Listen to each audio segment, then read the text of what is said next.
Bismillahirrahmanirrahim.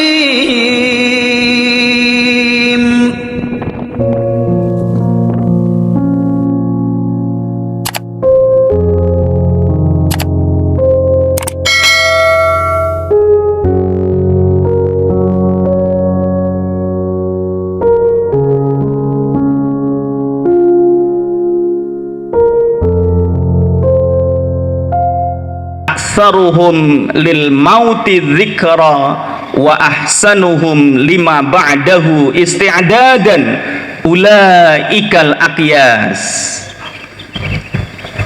Pada saat Rasulullah ditanya, wahai Rasulullah, siapakah orang mukmin yang cerdas itu? Jawabannya Rasulullah adalah aktsaruhum lil mauti dzikra, yaitu orang yang terbanyak mengingat kematian atas dirinya.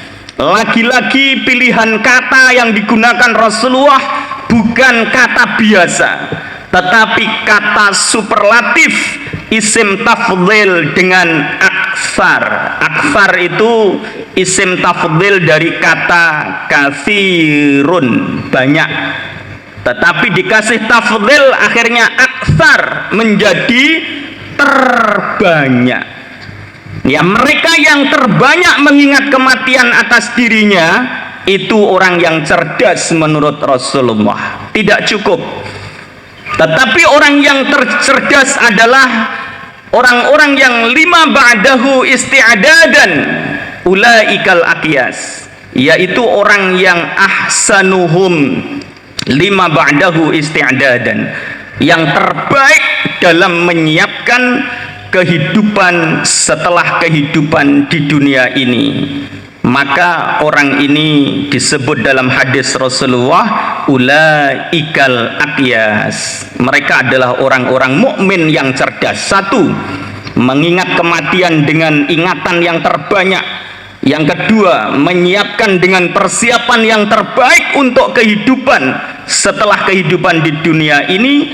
Ulaikal aqyas, mereka orang yang cerdas. Panjenengan pun terbanyak dalam mengingat kematian nopo dereng? Nopo tasih kedonyan terus mikir donya, ataukah sudah sering dan banyak mengingat kematian kita?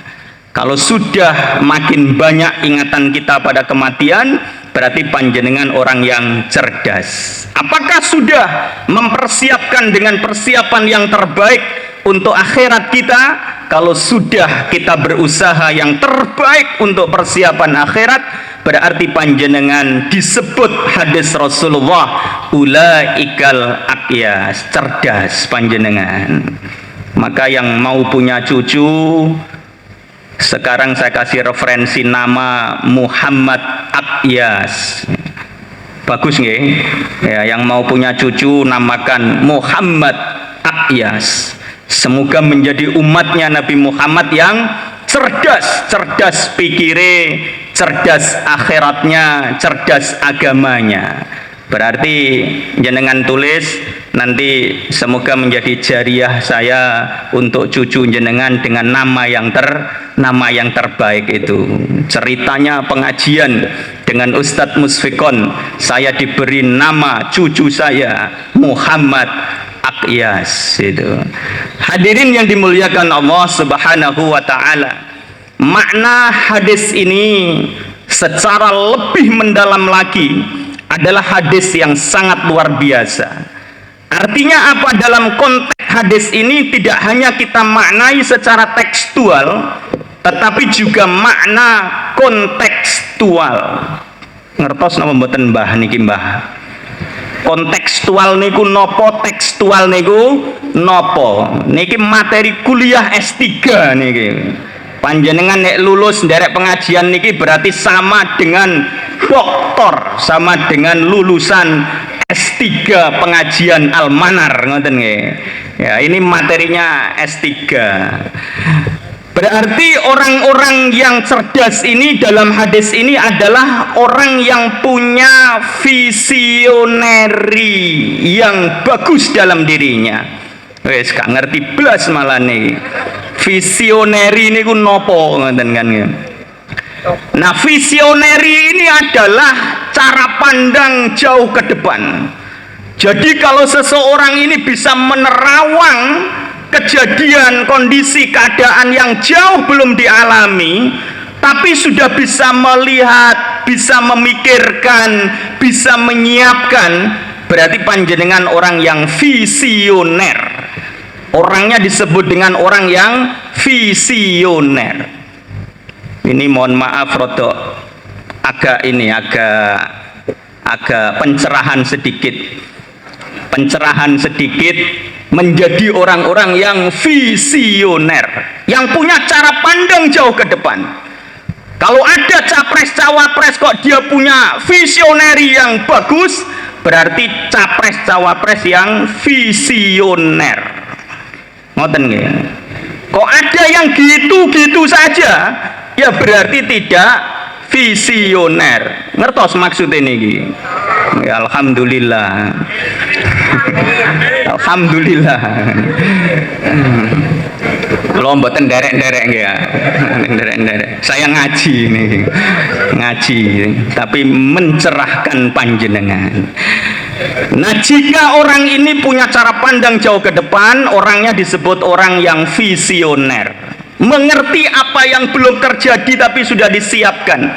Nah, hadis ini konteksnya kita masih hidup, tetapi Rasulullah mengajak berpikir tentang kematian. Wong jek urip kok dijak mikir mati. Sing enak lah yo mikir urip tok kan ngoten. Tapi Rasulullah mengajarkan ke kita ini setelah hidup akan mati. Maka hadis ini hadis yang pernyataan sangat visioner. Kita ini masih di dunia, tetapi Rasulullah memberikan indikator tanda orang-orang yang cerdas. Mukmin yang cerdas adalah ahsanuhum lima ba'dahu isti'dadan, mereka yang mempersiapkan kehidupan dengan persiapan terbaik setelah kehidupan di dunia ini. Ijek ning donya diajak mikir akhirat. Ini kan jauh ke depan sana. Tapi Rasulullah mengajarkan kepada kita, seorang mukmin yang cerdas itu yang masih hidup tapi sudah mikir kematiannya, sakaratul mautnya gimana, amalan untuk setelah meninggal di alam barzah apakah sudah siap, kalau nanti di akhirat dihisab harta saya ini apakah akan dihisab dengan sempurna, apakah ilmu saya akan dihisab dengan sempurna, dipikirkan jauh ke depan. Panjenengan ibaratnya ajenge mantu pun mantu nggih, pun ping sekawan ya. Panjenengan saat akan mantu itu sebetulnya menjadi ulaikal akyas, menjadi orang-orang yang cerdas, kan mempersiapkan apa yang belum terjadi. Sing tak undang iko. Terus sok nek wis anakku iki nikah, kira-kira digawa karo bojone urip ning kono. Lah terus aku harus mempersiapkan ini dan seterusnya. Saat panjenengan berpikir masa depan jenengan seperti itu, berarti jenengan sudah ulaikal akyas, tapi cerdas dunianya saja, karena sing jenengan pikir nggih materi donya niku mawon. Ngoten. Nah, Rasulullah mengajak cara berpikir kita itu jauh ke depan sana, melebihi batas dunia, melebihi batas dunia. Jenengan yang masih berpikir dalam batas duniawi saja, berarti belum termasuk mukmin yang cerdas. Punya harta kok dihitung terus, rekeningnya di bank itu dilihat terus, lalu pingin ngubet nih terus sampai dapat untung yang banyak, harta yang banyak, berarti panjenengan dereng cerdas. Yang cerdas adalah saat berharta infakkan yang banyak, zakati yang cukup, pakailah jalan agama, berarti jenengan orang berharta yang cerdas. Orang yang berilmu dan dia mau mengajarkan ilmunya, memanfaatkan ilmunya untuk umat, mereka ini orang berilmu tapi punya kecerdasan. Berarti kita harus punya cara pandang jauh ke depan, dan ciri utama orang yang cerdas menurut Rasulullah adalah yang bisa berpikir jauh ke depan sana. Maka pertanyaan yang harus selalu ada dalam diri orang yang cerdas adalah selalu bertanya, what is the next? Understand? What is the next? Artinya nopo? Apa yang akan datang gitu? What is the next? Apa yang akan datang? Kalau kita membiasakan diri untuk pertanyaan dalam diri kita adalah what is the next? Setelah masa remaja, what is the next? Masa dewasa. Setelah masa dewasa, what is the next? Masa tua, wasyaibah, beruban dan menua. Setelah masa kuat-kuatnya manusia 25 sampai 40 tahun, 41 sampai 51, 61, what is the next? Min ba'di quwwatin dha'fa wa syaibah. Yang ada adalah kita akan melemah dan terus melemah. Min ba'di quwwatin dha'fa wa syaibah. Setelah melemah, what is the next? Ya nanti jatuh dipanggil Allah, meninggal. What is the next setelah alam barzah, mahsyar? What is the next setelah mahsyar? Siratal mustaqim. What is the next setelah siratal mustaqim?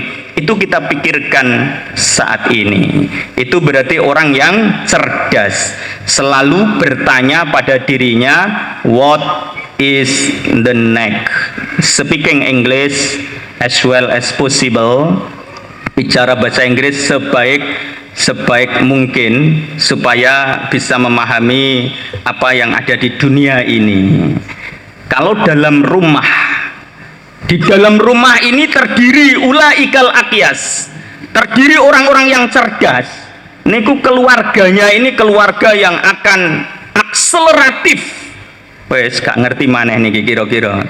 Ya, akseleratif, akan ada percepatan di dalam keluarganya. Wong podo cerdas ya, berpikirnya selalu what is the next, maka tidak pernah ada ruang kosong, waktu yang kosong, yang nganggur tok di rumah, ndak ada. Karena semua penghuninya orang-orang yang cerdas, yang punya cara pandang jauh ke depan dan selalu berpikir what is the next. Kalau pas makan bersama dalam keluarga, panjenengan nek makan malam nggih bersama napa mboten? Napa piyambak-piyambak kok ketoke gak mesra blas ngoten keluarga jenengan. Ya, ditradisikan makan malam bareng supaya mesra begitu. Sama istri, suami dan anak, lelah kerja kemudian makan bersama. Nah, saat makan bersama kalau kita bisa mendeteksi anggota keluarga kita ini cerdas, what is the next?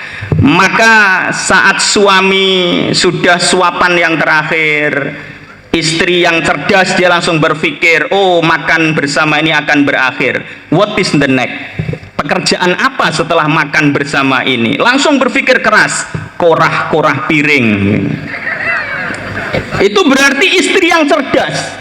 Maka saat suaminya ini suapan terakhir, dia akan langsung bilang ke suaminya, ya mriki piringe sing kotor, ibu sing nyuci. Karena suaminya sedang berakhir makan, istrinya pas kebetulan istri yang cerdas. Dia berpikir what is the next? Korah-korah piring. Panjenengan sering ditawani ngoten kali istri ini napa mboten? Menawi sering berarti istri jenengan cerdas, ulaikal aqyas. Berpikirnya what is the next. Tapi nek mboten, insya Allah nanti malam akan diucapkan ke jenengan, pengajian ilmune masuk, sakniki piringe pundi ya, kula sing nyuci. Ngoten nggih. Lah biasane wis kora-kora dhewe ngono ya. Itu berarti istri yang gak pati cerdas, Bang. Panjenengan ajak ngaji sing sering teng almanar mriki. Nah, kalau kemudian istrinya ini sedang kora-kora piring, tetapi pas suaminya juga suami yang cerdas, maka dia akan berpikir what is the next gitu. Apa pekerjaan rumah ini setelah korah-korah piring? Saya harus melakukannya, nyuci baju. Maka saat istrinya korah-korah piring, suami yang cerdas pasti langsung bilang ke istrinya, bu, pundi bu, pakaian sing kotor-kotor ayah yang nyuci. Pernah napa mboten jenengan, Bu?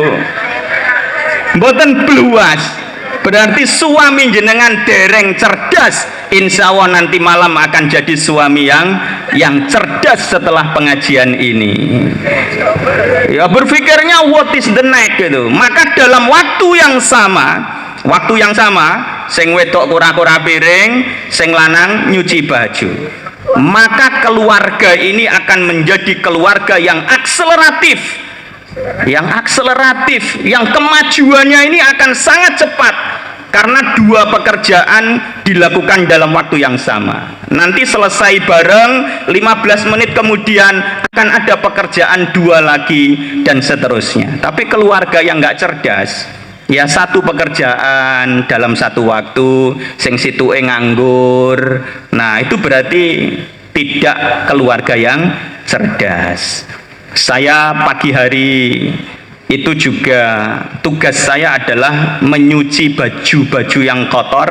Habis sarapan jam 5:30 pagi, saya sebelum berangkat ke kantor itu pasti saya sudah nyuci baju yang kotor dan istri saya nyuci piring-piring habis sarapan pagi. Itu berarti pewenak istri saya. Jadi saya nyuci baju-baju yang kotor, saya masukkan ke mesin cuci, kemudian saya setel timernya 30 menit untuk lama cucinya. Setelah itu saya pencet 30 menit tet gitu. Setelah saya pencet, saya berangkat ngantor. Nanti yang jemur istri saya, yang nyetrika juga istri saya. Tetapi kan sudah kecerdasannya terbangun gitu kan. Kecerdasannya terbangun. Berarti tugas saya setiap pagi itu ngumpulkan baju kotor, masuk mesin cuci, pencet, tinggal berangkat kerja. Hadirin yang dimuliakan Allah Subhanahu wa taala, kecerdasan kita dalam konteks kita beriman kepada Allah Subhanahu wa taala, dalam hadis yang perawinya adalah Imam At-Tirmidzi wa Ibnu Majah. Dalam hadis ini Rasulullah benar-benar mengajarkan kepada kita supaya kita menjadi seorang mukmin yang cerdas dan mukmin yang utama. Yang utama seorang mukmin adalah ketika sudah ahsanuhum khuluqa, terbaik akhlaknya. Yang kedua, orang yang cerdas menurut Rasulullah adalah orang-orang yang punya ingatan terbanyak tentang kematiannya dan punya persiapan yang terbaik untuk kehidupan setelah kehidupan di dunia ini. Maka di dalam diri kita sebetulnya ada kecerdasan yang telah dianugerahkan oleh Allah, tetapi tidak semua orang bisa melaksanakan kecerdasan ini dengan sempurna. Setelah kita mengkaji hadis ini dari Ibnu Umar radhiyallahu diri kita, apakah akhlak saya sudah tingkatan akhlakul azimah? Kalau belum, kita berupaya menjadi orang yang akhlaknya akhlakul azimah. Kalau kita belum banyak mengingat kematian, maka kita ingat dengan berbagai macam zikir refleksi yang ada pada diri kita. Kalau kita belum menyiapkan persiapan yang terbaik untuk akhirat kita, kita upayakan lebih sempurna persiapan akhirat kita. Kita ini punya kecerdasan pikir, kita ini punya kecerdasan emosi, kita ini punya kecerdasan spiritual, dan kita juga punya kecerdasan adversity. Jadi dalam kampus itu sekarang sudah ada perkembangan yang terbaru. Kecerdasan manusia itu untuk sukses dalam hidupnya itu ada 4 kecerdasan.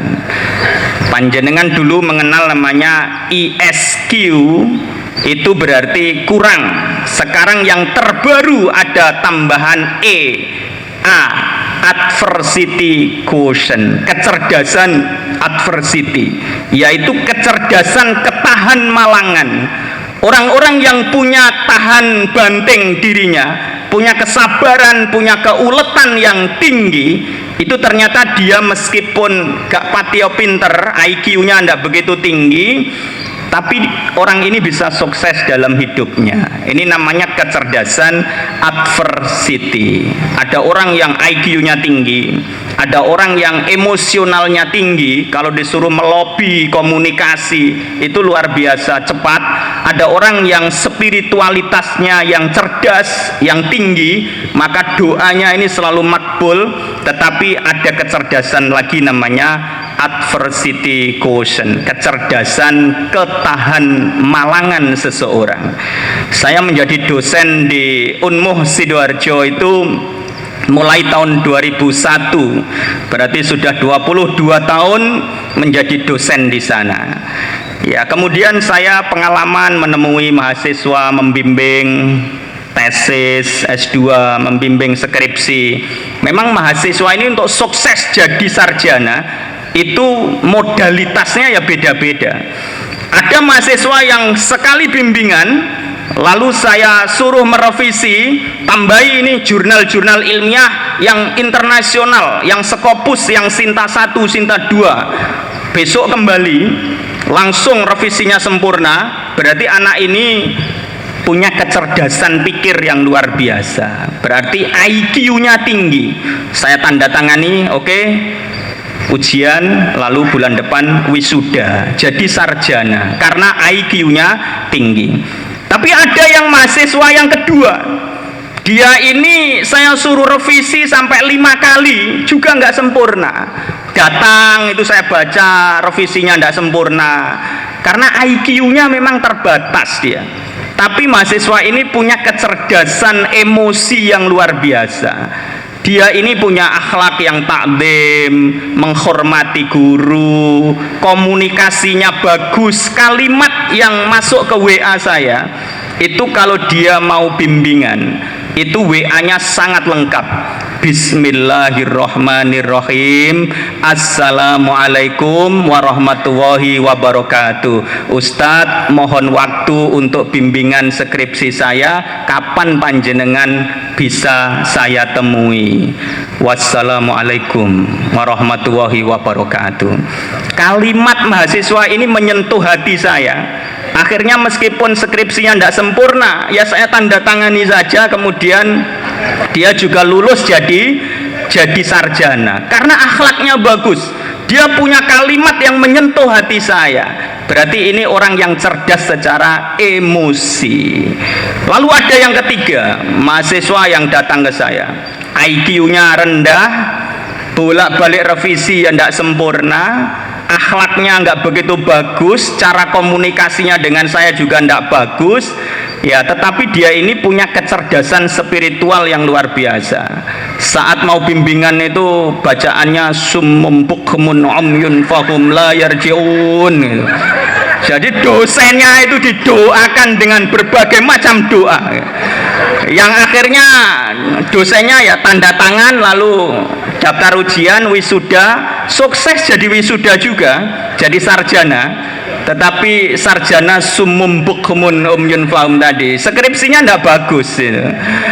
Nah, lalu yang keempat, ini IQ-nya ya rendah, suruh revisi bolak-balik yang tidak sempurna, komunikasinya tidak bagus, sholatnya juga tidak bagus, spiritualnya tidak bagus, tapi dia punya kecerdasan adversity, kecerdasan ketahan malangan, tekunnya luar biasa, sabarnya luar biasa, mentalnya mental baja. Saya marahi pun, kamu ini bolak-balik revisi kok tidak sempurna, tetap nggih Ustadz gitu. Lalu besok gitu ya, besok itu sebelum saya masuk kantor itu dia ini selalu hadir lebih awal, lungguh teng kursi ruang tunggu depan kantor saya dan selalu Ustadz bimbingan.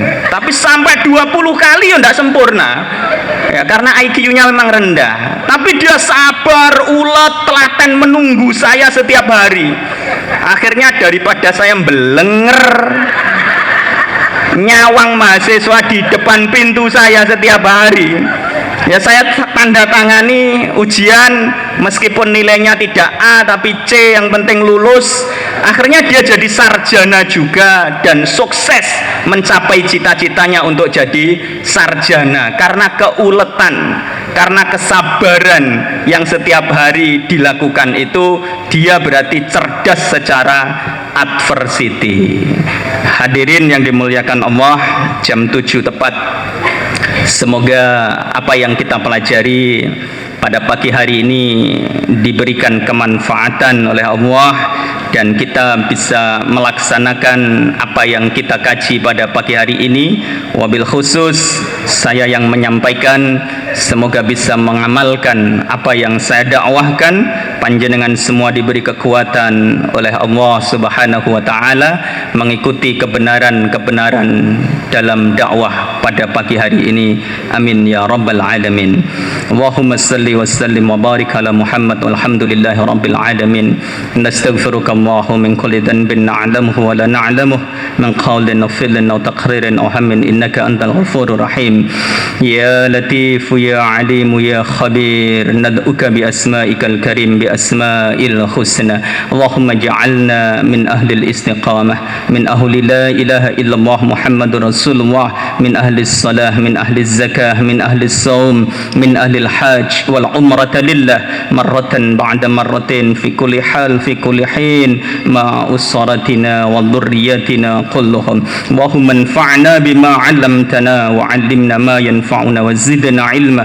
Allahumma faqihna faqih dinana wa faqih dunyana wa faqih akhiratana. Rabbana taqabbal minna innaka antas samiul 'alim wa tub 'alaina innaka antat tawwabur rahim. Allahumma a'izzil islam wal muslimin wa khadhil man khadala al muslimin. Allahumma aslih ummata Muhammadin. Allahumma ansur ummata Muhammadin fi Palestin. Allahumma irfa' darajatahum bil istiqlal inda baitikal muharram inda baitikal maqdis. Rabbana atina fid dunya hasanah wa fil akhirati hasanah wa qina adzabannar. Wa sallallahu ala Muhammad walhamdulillahi rabbil alamin. Hadana Allah wa iyyakum. Assalamualaikum warahmatullahi wabarakatuh.